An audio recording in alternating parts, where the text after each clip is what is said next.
महिष्मति के प्राचीन और राजसी साम्राज्य में एक अंधेरी रात एक ऐसी नियति को उजागर करती है जो राज्य के भाग्य को बदल देगी। रामया कृष्णन द्वारा चित्रित एक दुर्जय रानी शिवगामी एक गुफा की छायादार गहराई से उभरती है, एक बच्चे को अपनी बाहों में सुरक्षा पूर्वक पकड़े हुए। दृढ़ संकल्प और भय से अंकित उसका चेहरा चांदनी में चमकता है। उसके पीछे गुफाओं के रास्तों से सैनिकों का अथक पीछा गूंजता है। दृढ़ निश्चय के साथ शिवगामी हमलावरों से लड़ती है। उसके युद्ध कौशल का कोई मुकाबला नहीं है, लेकिन मुश्किलें बहुत बड़ी हैं। घातक रूप से घायल होकर वह एक गर्जन करने वाली नदी के किनारे पर ठोकर खाती है। यह महसूस करते हुए कि उसका अंत निकट है, वह अंतिम बलिदान देती है। शिशु को पानी से ऊपर उठाकर वह खुद को नदी की अशांत धाराओं में डूबने देती है। बहादुरी का उसका अंतिम कार्य बच्चे को तब तक सुरक्षित रखता है जब तक कि स्थानीय ग्रामीण बच्चे के रोने की आवाज सुनकर फंसे हुए शिशु को बचा नहीं लेते। जैसे ही शिवगामी का बेजान शरीर ऊपर की ओर बढ़ते झरने की ओर इशारा करता है, ग्रामीण बच्चे को गोद ले लेते हैं और उसका नाम शिवड़ू रख देते हैं। सांगा और उसके पति, जो सीधे सादे ग्रामीण हैं, शिवड़ू को अपने दिल और घर में जगह देते हैं। वे लड़के की पहचान की रक्षा के लिए गुफा को एक बड़े पत्थर से बंद कर देते हैं ताकि उसे उन खतरों से बचाया जा सके जो शिवगामी की जान ले चुके हैं। प्रभास द्वारा अभिनीत शिवड़ू एक उत्साही युवक के रूप में विकसित होता है। उसका दिल अपने गांव के ऊपर स्थित विशाल झरने पर चढ़ने की अदम्य इच्छा से भरा हुआ है। उसकी मां सांगा डर के मारे देखती है कि उसका बेटा बार बार असंभव काम करने की कोशिश करता है। उसे रोकने के उसके प्रयासों के बावजूद शिवड़ू का दृढ़ संकल्प और मजबूत होता जाता है। ईश्वरीय हस्तक्षेप की तलाश में सांगा स्वामी जी के पास जाता है, जो उसे पवित्र शिवलिंग से संबंधित एक अनुष्ठान करने का निर्देश देते हैं।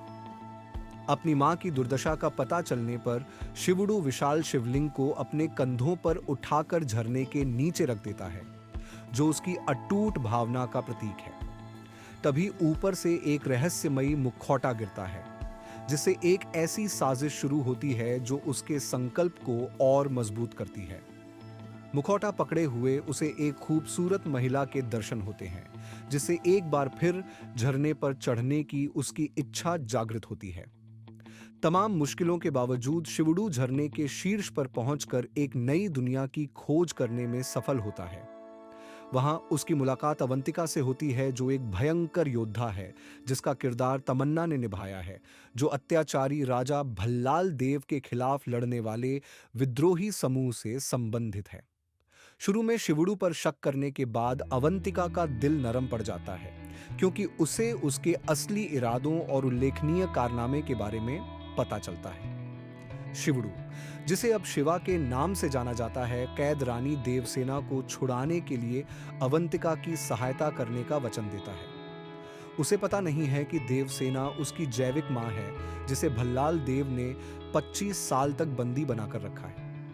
जैसे ही शिवा महिष्मति के किले में घुसपैठ करता है, वह राजा की एक विशाल मूर्ति को गिरने से बचाकर अपनी दुर्जेय शक्ति का प्रदर्शन करता है, जिससे लोगों का तुरंत ही भय और सम्मान प्राप्त हो जाता है, जो उसे बाहुबली के रूप में पहचानते हैं। राजा का शाही रक्षक कटप्पा, जो अपनी वफादारी और युद्ध कौशल के लिए प्रसिद्ध है, राज्य की रक्षा के लिए तैयार हो जाता है। इससे पहले पूर्वी राज्य के एक योद्धा ने कटप्पा के कौशल से प्रभावित होकर उससे दोस्ती की मांग की थी।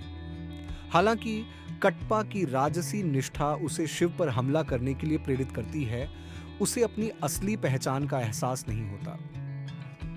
जैसे जैसे युद्ध तेज होता जाता है, शिव भल्लाल देव के बेटे भद्र का सिर काट देता है, जिससे पता चलता है कि उसका असली वंश महेंद्र बाहुबली है। कटप्पा को यह बात पता चलती है और वह अपने हथियार गिरा देता है, क्योंकि वह अपने प्रिय राजा अमरेंद्र बाहुबली के बेटे से लड़ने में असमर्थ है।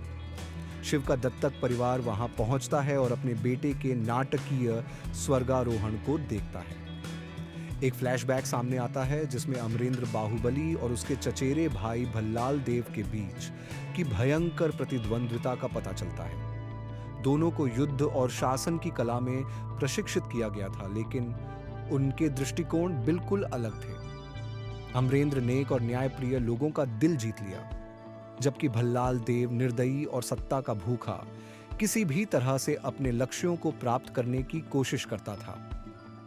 जब एक दुर्जेय शत्रु ने महिष्मति को धमकी दी, तो दोनों चचेरे भाइयों ने सिंहासन के लिए प्रतिस्पर्धा की, इस शर्त के साथ कि जो भी शत्रु नेता को हरा देगा, उसे राजा का ताज पहनाया जाएगा।